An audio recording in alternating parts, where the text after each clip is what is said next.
صرف 11ویں منائی. 11ویں منا کوئی سنت تو نہیں ہے, کوئی فرض تو نہیں ہے, کوئی واجب تو نہیں ہے. جس کو آپ نے فریضہ سمجھ رکھا ہے یہ کچھ بھی نہیں ہے. تو ایشو بنا کر لوگوں سے جمع کرنا پیسہ اور لوگوں کی خدمات حاصل کرنا, اس کو ذاتی اپنی تعمیر اور مربوں میں اور ذاتی پراپرٹی بنانے میں خرچ کرنا, یہ غوث پاک سے بددیانتی ہے. شیخ عبد القادر جیلانی رحمت اللہ علیہ سب سے بڑا توحید کا مدرس.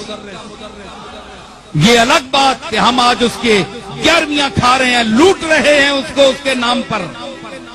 ہم نے اس کی تعلیم چھوڑ دی, چاہے کوئی پیر ہو, چاہے کوئی مولوی ہو, اللہ کا نام چھوڑ دیا ہم نے. شیخ عبد القادر کے مواعظ کو ہم نے تاکہ نسیاں پر رکھ دیا. صرف اس کو 11ویں دینے والا پیر سمجھ لیا. اس کے نام پر ہمیں لوگ 11ویں دیتے ہیں, ہمارے ہاتھ چومتے ہیں, ہم کروڑ پتی بن گئے ہیں اس کا نام کھاتے.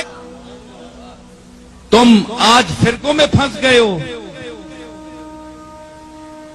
اچھے اعتقاد کے اعتبار سے تو بریلوی, لیکن بعض اس قسم کے لوگ کہ اس میں اتنا غلو انہوں نے کیا کہ انہوں نے حفظ مراتب کا لحاظ بھی چھوڑ دیا, اللہ اور بندے کے درمیان بھی فرق ختم کر دیا. تو مذاہب میں نہ الجھو, مسالک میں نہ الجھو, اپنے اولیاء اللہ کی اور ان کی تعلیمات پر عمل کرو. تب اگر کوئی ان کے نام پر تمہیں دے بھی دے تو تم کھاتے ہوئے اچھے بھی لگتے ہو. کوئی کام بھی تو تم نے کیا ہے, ہٹے کٹے کام بھی کچھ بھی نہیں, نہ محنت نہ مزدوری, کھانے رہو چوری, تو ساکیوے مجبوری.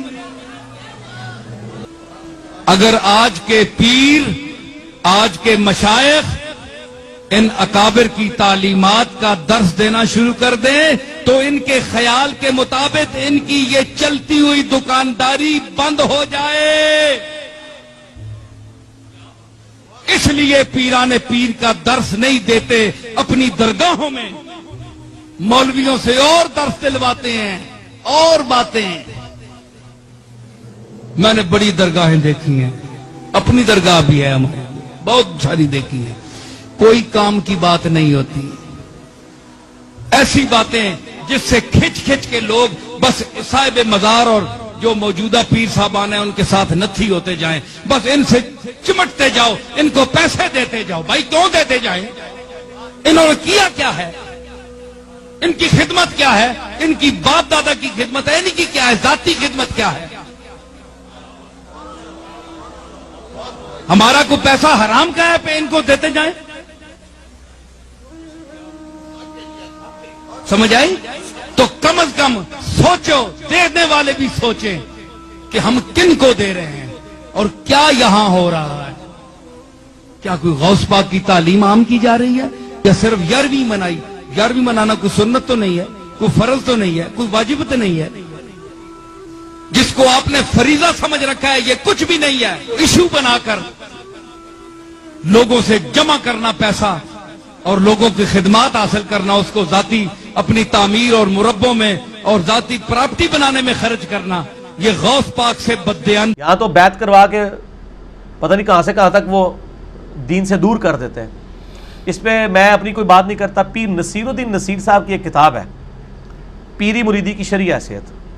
جو پیروں کی عزت افزائی اس کے اندر انہوں نے کی ہے نا, انہوں نے ایک جملہ میں بتاتا ہوں, انہوں نے کہا آج کے دور میں جس نے اپنا ایمان خراب کرنا ہے نا وہ مرید ہو جائے, اور جس نے اپنا ایمان بچانا ہے تو پیروں سے اپنے آپ کو بچا کے رکھے, خود پیر ہو کے. ٹھیک ہے, میں نے خود ان کو دیکھا ہے, میری ملاقات بھی گھر میں ان کے ساتھ ایک دفعہ سیٹنگ بھی ہوئی, 2007 یا 8 کی بات ہے.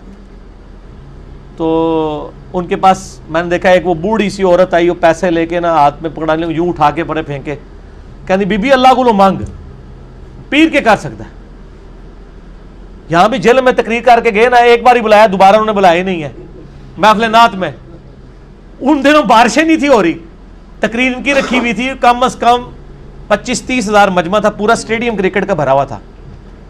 اس کے بعد یہ تارا جمیل صاحب کا جلسہ اتنا بڑا ہوا ہے جو وہ ہوا تھا, مریدوں نے بلایا.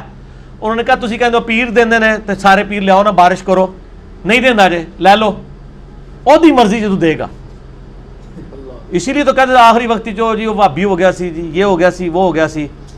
اگر وہ بھابی ہو گیا سی تو پھر تہاڈی بزرگی چ کمی ہے کہ تہاڈی اولاد بھی ہو کے تہاڈے سلسلے چ بھی ہو کے وہ گمراہ ہو گیا. پیر تو اسی لیے کیا جاتا ہے نا تاکہ آپ گمراہ نہ ہو.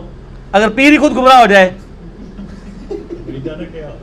مریدوں کو چھوڑ دے, اگر پیر گمراہ ہو رہا ہے تو بڑے بزرگوں کی بزرگی سٹیک پہ لگ گئی ہے جن کی وجہ سے وہ بیٹھا ہوا ہے.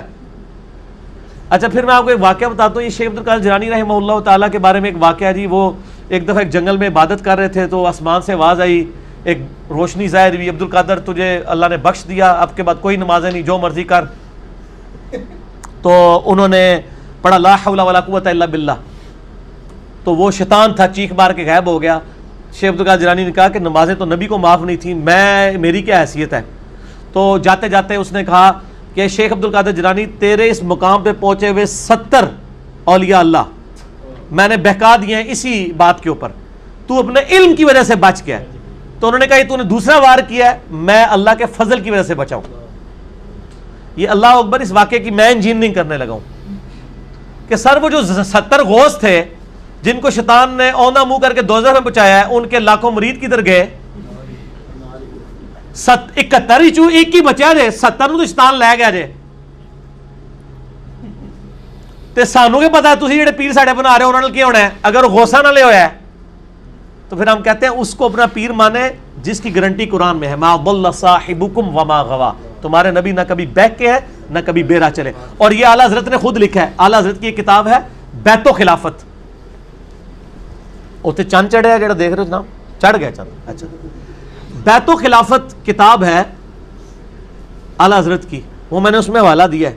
اس میں انہوں نے لکھا ہے کہ یہ جو بایزید بستامی کا قول ہے نا, جس کا کوئی پیر نہیں, اس کا پیر شیطان ہے, یہ محض باطل ہے. تحقیق ہر سنی مسلمان کا پیر محمد رسول اللہ صلی اللہ علیہ وآلہ وسلم. ٹھیک ہوگا جی. تو یہ اعلیٰ حضرت خود کہہ رہے ہیں کہ بایزید بستامی نے جو بات کی ہے یہ باطل ہے. جب ہم کرتے ہیں تو کہتے ہیں بزرگوں کی گستاخ ہے. تو ہم بزرگوں کی گستاخیاں بزرگوں کے اقوال کی روشنی میں ہی کر رہے ہوتے ہیں. میں اعلیٰ حضرت کے ساتھ ہوں کہ یہ باطل ہے اور یہ جھوٹ ہے. جو کلمہ پڑھ لے. پھر قرآن میں تو بیعت آئی ہے اللہ کی, سورہ توبہ میں آیا اللہ تعالیٰ نے مومنین کی جانیں اور مال جنت کے بدلے میں خرید لی ہیں, اس بیعت پر خوشیاں مناؤ. سر جب میری بیعت ہوئی ہوئی ہے اللہ سے اور اس کے رسول سے صلی اللہ علیہ وآلہ وسلم, تو میں چھوٹے بڑے موٹے پیر کیوں پڑھا جنہوں نے منو روٹی دے کے تو پالنا پہ جائے. میں پھر وہ اکثر بات کرتا ہوں نا کہ لوگوں نے گاڑیوں کے پیچھے لگایا ہوتا ہے نگاہ مرشد, حالانکہ وہ نگاہ مرشد نہیں ہوتی, وہ ھذا من فضل ربی ہوتا ہے. اور جن پیروں کو یہ نذرانے دے رہے ہوتے ہیں ان کا بھی کام ہے کہ وہ اپنی گاڑی کے پیچھے لگوائیں کہ مریدین کے نذرانوں کی برکت سے, اور وہ سچ بھی ہوگا. یہ تو جھوٹ ہے نگاہ مرشد. یہ تو بیچارہ پورا دن ٹیکسی چلا رہا ہے, پیچھے لکھا ہوا ہے بری بری امام بری کر دے کھوٹی قسمت ہری, اور جا کے امام بری کے وہاں پہ مزار کے اوپر جا کے چندہ بھی دے رہا ہے.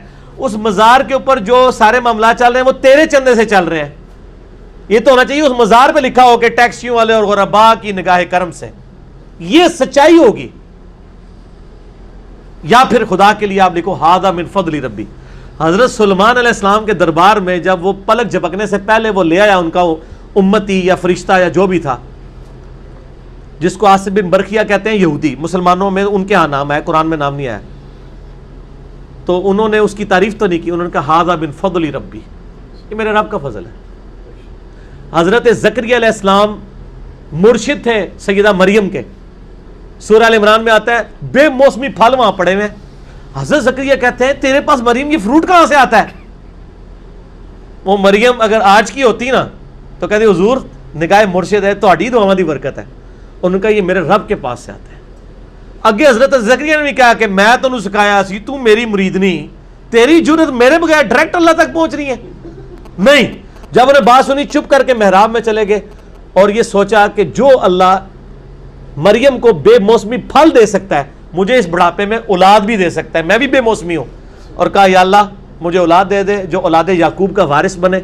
یہ خانقاہ ٹیمپل آف سلیمان, یہ جو خانقاہ ہے ہیکل سلیمانی, اس کا مجھے ایک گدی نشین چاہیے. یہ تہاڈے لیے گدی نشین نہیں, نبی جو توحید سکھائے, جو اولاد یعقوب کا وارث ہو بنی اسرائیل کا.